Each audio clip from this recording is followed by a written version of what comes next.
ಸಾದಿಕ್ ಪಾಷಾ ಅವರೇ, ನಿಮ್ಗೆ ಕೇಳ್ತೀನಿ. ತ್ವಹಿ ದುರ್ಗಾ ದಶ ಪ್ರಹರಣ ಧಾರಿಣಿ ಅಂತ ಹೇಳಲಿಕ್ಕೆ ನಮಾಮಿ ಕಮಲಾಂ ಅತುಲಾಂ ಸುಜಲಾಂ ಸುಫಲಾಂ ಮಾತರಂ ಅಂತ ಹೇಳಲಿಕ್ಕೆ ಮುಸಲ್ಮಾನ್ ಸಮುದಾಯದವರಿಗೆ ನಾನು ಬಹಳ ಪರ್ಟಿಕ್ಯುಲರ್ ಆಗಿ ಕೇಳ್ತಾ ಇದ್ದೀನಿ, ಭಾರತೀಯ ಮುಸಲ್ಮಾನರಿಗೆ ಆಕ್ಷೇಪಣೆ ಇರಬೇಕಾ? ಮೇಡಮ್ ನೋಡಿ, ರಾಷ್ಟ್ರಗಾನ ಇದೆ ನಮಗೆ. ಎಲ್ಲ ನಾವು ಮದ್ರಸಾಗಳಿನಲ್ಲಿ, ಸ್ಕೂಲ್ನಲ್ಲಿ, ಎಲ್ಲ ಫಂಕ್ಷನ್ ನಲ್ಲಿ ಏನು ದೇಶಭಕ್ತಿ ಫಂಕ್ಷನ್ಸ್ ಇರುತ್ತೆ ಅದರೆಲ್ಲ ರಾಷ್ಟ್ರಗಾನ ನಾವು ಇದು ಮಾಡ್ತೀವಿ. ನಮ್ಮ ಕರ್ತವ್ಯ ಅದು ಮಾಡಲೇಬೇಕು, ನಾವು ರೆಸ್ಪೆಕ್ಟ್ ಕೊಡಬೇಕು. ಅಂದ್ರೆ ಒಂದೇ ಮಾತ್ರ ಅಂದ್ರೆ ನಮಗೆ ಮುಸಲ್ಮಾನರು 150 ವರ್ಷದಿಂದ ನಾವು ಬೈಕಾಟ್ ಮಾಡ್ತಾ ಇದೀವಿ.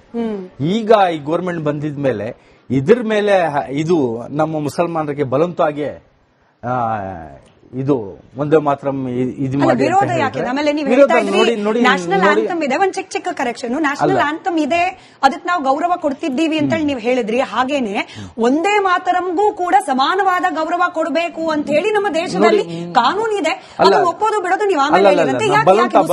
ಕಾನೂನಲ್ಲಿ ಬಲವಂತ ಇಲ್ಲ, ಮುಸಲ್ಮಾನರು ಮಾಡಲೇಬೇಕು, ಎಲ್ಲರೂ ಮಾಡಲೇಬೇಕಂತ ಇದೆ. ಒಂದೇ ಮಾತ್ರನಲ್ಲಿ ಇಲ್ಲ, ರಾಷ್ಟ್ರಗಾನಲ್ಲಿ ಇದೆ.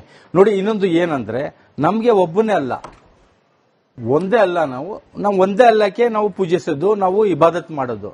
ನಾವು ಭೂಮಿಗೆ ಅಲ್ಲ ಅಂತ ನಾವು ಹೇಳಲ್ಲ. ಭೂಮಿಗೆ ನೀವು ತಲೆ ಬಗ್ಸಿ, ಭೂಮಿಗೆ ನೀವು ನಮಸ್ಕಾರ ಮಾಡಿ, ಭೂಮಿಗೆ ನೀವು ಸಲಾಂ ಮಾಡಿ, ಭೂಮಿಗೆ ಇದು ಮಾಡಿ ಅಂದ್ರೆ ನಮ್ಗೆ ಇದಿಲ್ಲ.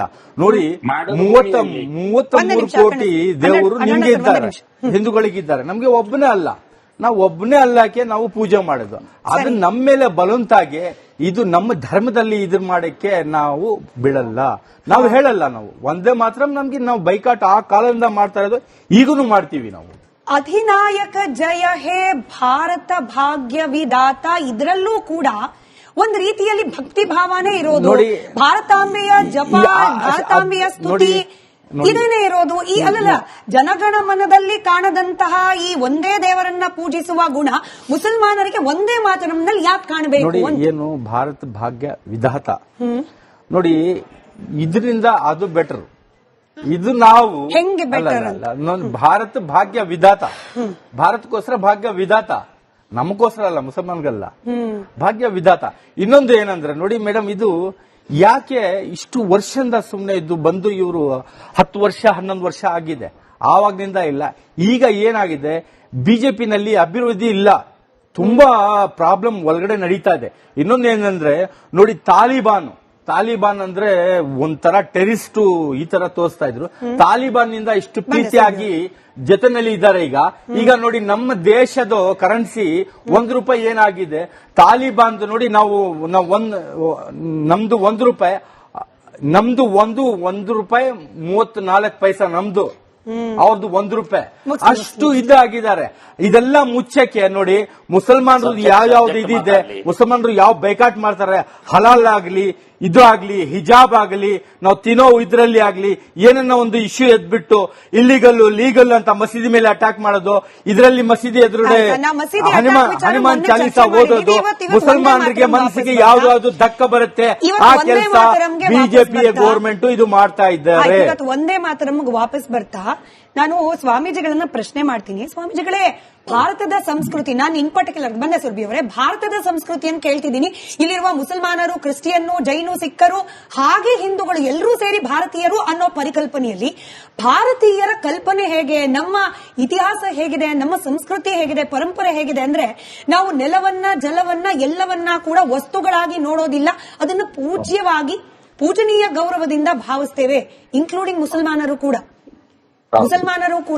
ಇಲ್ಲಿ ಕೇವಲ ಭಾರತೀಯನ್ನ ಭಾರತಾಂಬೆ ಅಂತ ಕರೆಯೋದಕ್ಕೆ, ಅಥವಾ ಕನ್ನಡವನ್ನ ಕನ್ನಡಾಂಬೆ, ಕರ್ನಾಟಕದ ಮಾತೆಯನ್ನ ಕನ್ನಡಾಂಬೆ ಅಂತ ಕರೀಲಿಕ್ಕೆ ನಮಗಿದು ಒಪ್ಪೋದಿಲ್ಲ ಅಂತಂದ್ರೆ ಇದು ಭಾರತೀಯ ಮೂಲ ಸಂಸ್ಕೃತಿಯ ವಿರುದ್ಧ ಅಲ್ವೋ? 100% ಭಾರತೀಯ ಮೂಲ ಸಂಸ್ಕೃತಿಯ ವಿರುದ್ಧನೇ ನಡೆಯುವಂತ ಹುನ್ನಾರಗಳಿವು. ಯಾಕೆ ಅಂತಂದ್ರೆ, ಈ ಬಾಹ್ಯ ದೇಶಗಳ ಒತ್ತಡಗಳಿಂದ ಬಂದಂತಹ ಮತಾವಲಂಬನ ವ್ಯವಸ್ಥೆಗಳು ಬಾಹ್ಯ ದೇಶಗಳನ್ನ ಹೊಂದಿಕೊಂಡು ನಡೆದಿದೆ. ಇದು ಈ ಮಣ್ಣಿನ ಸಂಸ್ಕೃತಿಗೆ ಈ ಸಂಸ್ಕೃತಿಗೆ ಮಿಳಿತ ಆಗಿಲ್ಲ.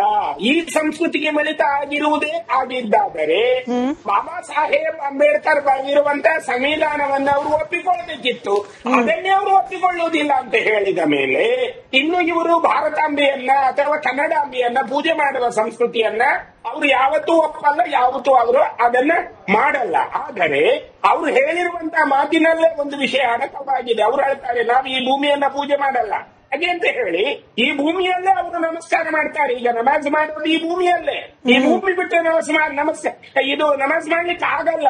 ಹಾಗಾಗಿ ನಾವು ಯಾವ ಸಂಸ್ಕೃತಿಯಲ್ಲಿದ್ದೇವೆ ಆ ಸಂಸ್ಕೃತಿಯನ್ನು ನಾವು ಆತುಕೊಂಡು ನಡೆಸ್ಕೊಳ್ಬೇಕು. ನಾವು ನೀರನ್ನ ಯಾಕೆ ದೇವರು ಹೇಳಿದ್ರು, ನಾವು ಪಶು ಪಕ್ಷಿ ಪ್ರಾಣಿ ಇತ್ಯಾದಿಗಳನ್ನ ನಮ್ಮಲ್ಲಿ ದೇವರು ಅಂತ ಯಾಕೆ ಹೇಳಿದ್ರು ಅಂತ ಕೇಳಿದ್ರೆ, ಈಗ ಭಾರತಾಂಬೆಯನ್ನ ದೇವಿ ಅಂತ ಯಾಕೆ ಹೇಳಿದ್ರು ಅಂತ ಕೇಳಿದ್ರೆ, ನಮಗೆ ಅದು ಸರ್ವಸ್ವವನ್ನ ಕೊಟ್ಟಿದೆ, ಅದರಲ್ಲಿ ನಾವಿದ್ದೇವೆ ಹೊರತು ನಮ್ಮಿಂದ ಅದಿಲ್ಲ. ಹಾಗಾಗಿ ಅದಕ್ಕೆ ನಾವು ಯಾವತ್ತು ಋಣಿಗಳಾಗಿರ್ಬೇಕನ್ನೋ ಕಾರಣಕ್ಕೇನೆ ಬಂಕಿಂ ಚಂದ್ರ ಚಟ್ಟೋಪಾಧ್ಯಾಯರು 5 ಸಾಲುಗಳನ್ನ ಬರೆದ್ರು.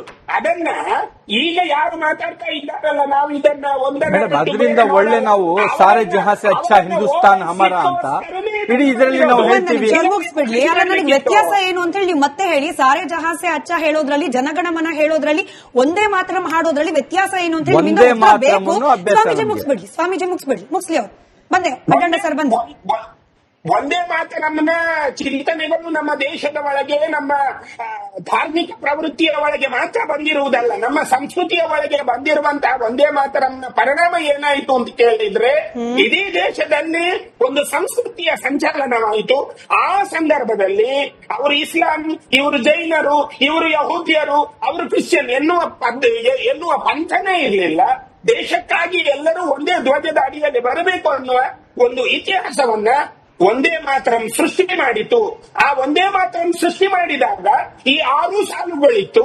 ಆದ್ರೆ ಯಾವಾಗ ದುರ್ಗಾ ದಶಪ್ರಹರಣ ಧಾರಿಣಿಯಿಂದ ಒಂದು ಮಾತು, ಆಮೇಲೆ ಶ್ಯಾಮಲಾಂ ಸರಳಾಂ ಸುಜಲಾಂ ಸುಷ್ಮಿತಾಂ ಭೂಷಿತಾಂ ಅನ್ನುವ ಸಾಲುಗಳು ಏನಿತ್ತಲ್ಲ, ಇದು ನೆಹರೂರವರಿಗೆ ಅದು ಹಿಡಿತ ಆಗಿಲ್ಲ. ಆ ಕಾರಣದಿಂದ ನಮ್ಗೆ ಎಲ್ಲಿ ನಮ್ಮ ಮತಗಳು ಕಳೆದು ಹೋಗತ್ತೆ, ನಮ್ಮ ಮತಗಳು ಎಲ್ಲಿ ಹಂಚಿ ಹೋಗತ್ತೆ ಅನ್ನುವಂತಹ ಒಂದು ರಾಷ್ಟ್ರೀಯ ಭಾವದಿಂದ ಅವರು ಆ ಸಾಲುಗಳನ್ನು ಕಟ್ ಮಾಡಿ ಕೇವಲ 2 ಸಾಲುಗಳಿಗೆ ಮಾತ್ರ ಒಪ್ಪಿಕೊಂಡ್ರು ಎನ್ನುವುದು ಇತಿಹಾಸ. ಸರಿ, ಅಡ್ಡಂಡ ಕಾರ್ಯಪ್ಪ ಸರ್ ಕೂಡ ನಮ್ಮ ಜೊತೆಯಲ್ಲಿ ಸಂಪರ್ಕದಲ್ಲಿದ್ದಾರೆ. ಇವತ್ತು ನರೇಂದ್ರ ಮೋದಿ ಅವರು ಒಂದಷ್ಟು ಇತಿಹಾಸದ ಪುಟಗಳನ್ನ ಕೆದಕಿ ನೆಹರು ಅವರು ಸುಭಾಷ್ ಚಂದ್ರ ಬೋಸ್ ಅವರಿಗೆ ಬರೆದ ಪತ್ರವನ್ನ ಉಲ್ಲೇಖ ಮಾಡಿದ್ರು. ಅದರಲ್ಲಿ ಈ ಒಂದೇ ಮಾತರಂ ಅನ್ನ ಇಡೀ ದೇಶದ ಗೀತೆಯಾಗಿ ಒಪ್ಪಲಿಕ್ಕೆ ಕಷ್ಟ ಯಾಕೆ ಅಂತಂದ್ರೆ, ನಾನು ಅದೇ ಲೈನ್ ಓದ್ಬಿಡ್ತೀನಿ. It does seem that this background is likely to irritate the Muslims. ಇದು ಸುಭಾಷ್ ಚಂದ್ರ ಬೋಸ್ ಅವರಿಗೆ ನೆಹರು ಅವರು ಬರೆದ ಪತ್ರ. ಆ ಪತ್ರವನ್ನ ಇವತ್ತು ಪ್ರಧಾನಿ ನರೇಂದ್ರ ಮೋದಿ ಅವರು ಉಲ್ಲೇಖ ಮಾಡಿದ್ದಾರೆ. ಅದರಿಂದ ಕೌಂಟರ್ ಅನ್ನೋ ರೀತಿಯಲ್ಲಿ ಅಡ್ಡಣ್ಣ ಸರ್ ಇದೇ ಸಾಲುಗಳ ಕೆಳಗಿರುವ ಸಾಲುಗಳನ್ನ ಉಲ್ಲೇಖ ಮಾಡಿ ಪ್ರಿಯಾಂಕಾ ವಾದ್ರಾ ಅವರು ಹೇಳ್ತಾರೆ, ಅರೆ ಈ ಒಂದೇ ಮಾತರಮು ಆಗಿನ ಸಂದರ್ಭದಲ್ಲಿ ಪಶ್ಚಿಮ ಬಂಗಾಳದಲ್ಲಿ ಬಹುತೇಕ ಈ ಕಮ್ಯುನಿಸ್ಟ್ಗಳು ಬಳಸ್ತಾ ಇದ್ರು, ಕಮ್ಯುನಿಸ್ಟ್ಗಳ ದಂಗೆಯಲ್ಲಿ ಪ್ರತಿಭಟನೆಗಳಲ್ಲಿ ಹೆಚ್ಚಾಗಿ ಬಳಸಲಾಗ್ತಾ ಇತ್ತು. ಆದ್ರೆ ನೋ ಡೌಟ್ ಕೆಲ ಸ್ವತಂತ್ರ ಹೋರಾಟಗಾರರು ಬಳಸ್ತಾ ಇದ್ದಾರೆ. ಹಾಗಾಗಿ ನಾವು ಇದ್ರ ಬಗ್ಗೆ ಕೂಲಂಕುಷವಾಗಿ ಒಂದು ತನಿಖೆಯನ್ನ ಮಾಡಿ ಅದ್ರ ಬಗ್ಗೆ ಅಭಿಪ್ರಾಯವನ್ನ ಸಂಗ್ರಹಿಸಿ ನಂತರದಲ್ಲಿ ನಿರ್ಧಾರ ಮಾಡೋಣ ಅಂತ ಹೇಳಿ ನೆಹರು ಅವರು ಬರೆದಿದ್ದಾರೆ.